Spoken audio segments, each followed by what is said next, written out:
Hello from GITEX 2025.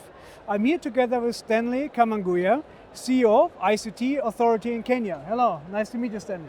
Pleasure to meet you, and happy to join you in this conversation around the Connected Africa Summit. Thank you. You just came right to the spot. Connected Africa Summit in Diani this year. Yes. So what can we expect? So what changed from last year? And just share a bit some of the highlights. Okay, so thank you.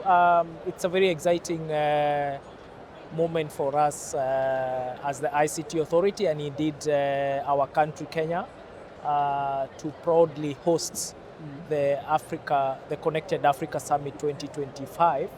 And one thing is clear to all of us, that the African continent is now ready to take lead in digital transformation and take its position as the digital powerhouse for the continent, but also for the entire world.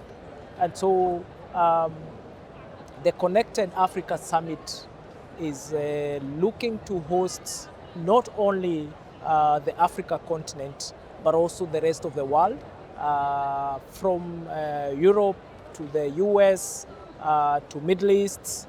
We are calling upon all tech players to come and collaborate with us, bring innovations, global innovations, come discuss policy, come network, and also see what Africa has to offer from a tech perspective.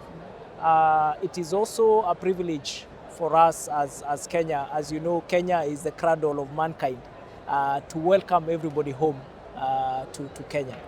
Yes. So, sounds exciting times ahead. Yes. So you just mentioned the digital powerhouse, Africa. So when we look at connectivity, we still have in a lot of areas limitations in terms of electricity, affordable devices, connectivity as such, like 3G, 4G connectivity in rural, semi-rural areas.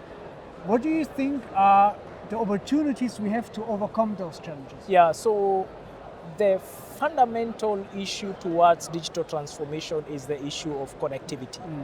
And one of the challenges that we need to be alive to is that we should not expand the already existing divide in society through technology.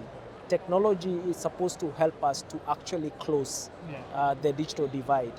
And that is where the foundation issue of connectivity comes into play.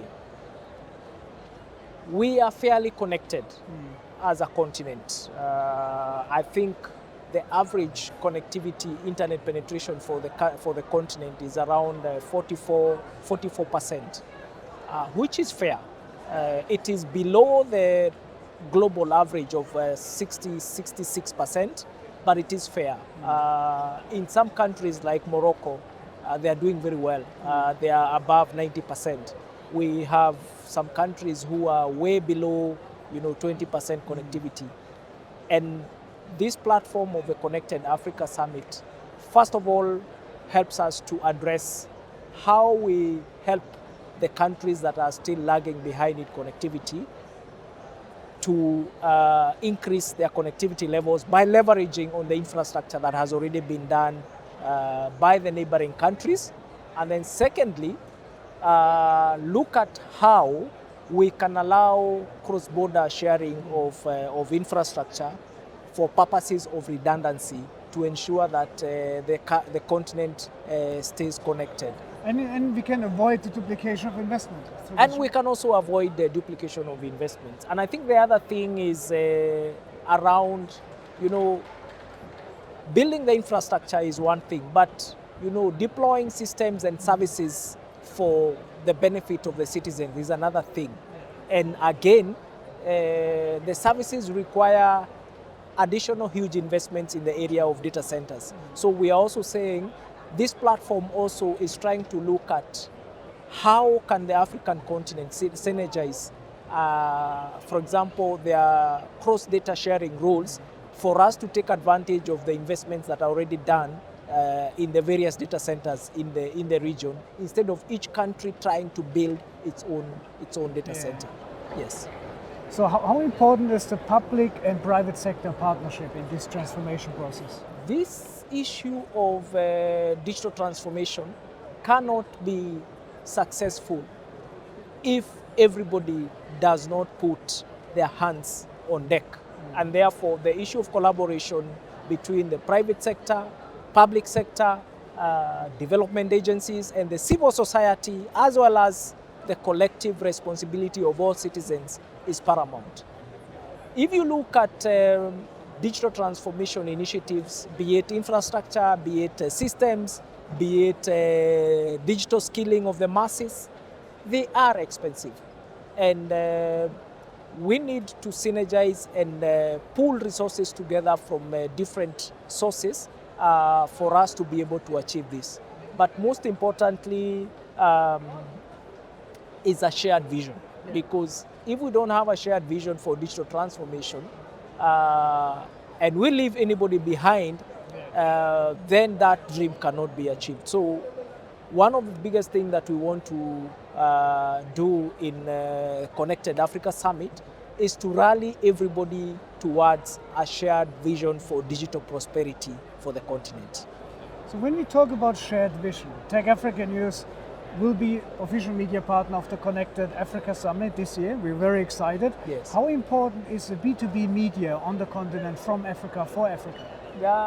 I can tell you for a fact that media will play an important and big role in this summit, not only covering the summit, but also helping us to push the message of a shared vision like I've talked about. And we are challenging you, Tech Africa and the other media stations and organizations, to really help us get this message out and show people the importance of not necessarily the summit, but the long-term benefits and the long-term outcomes that we expect to get, out of these deliberations.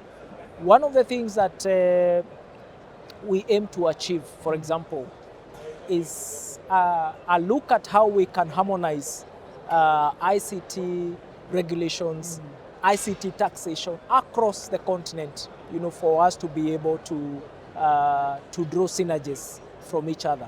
Again, I've talked about the issues of cross-border data sharing. We've talked about the issues of knowledge sharing.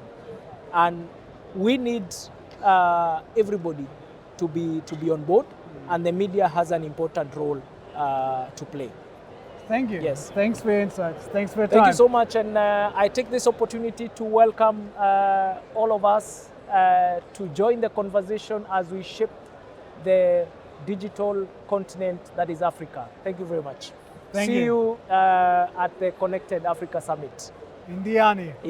That was Tech Africa News from GITEX 2025. You can find more on techafricanews.com and stay tuned for our coverage from Connected Africa Summit 2025.